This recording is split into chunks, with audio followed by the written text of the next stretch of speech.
Inabot na ng ulan habang bitbit ang isang agila ng grupo ng EDMERO, DENR kasama si Governor Luigi Villapuerte sa paanan ng Mount Isarog, Curipili, Camarines Sur. Nakakamiss po talaga mag-adventure araw-kainin.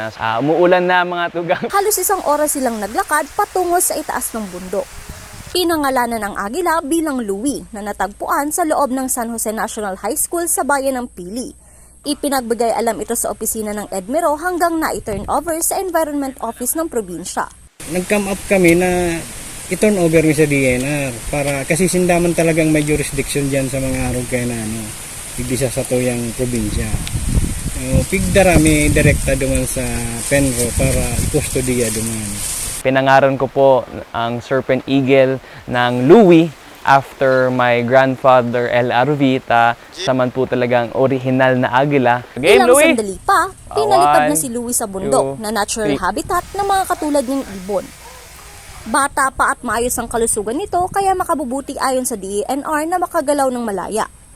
Si Louie ang unang agilang nadiskubre sa ilalim ng administrasyon ni Governor Luigi. Mas nakakaugma po na nabigyan po natin ang Serpent Eagle ng mas marahay na futuro.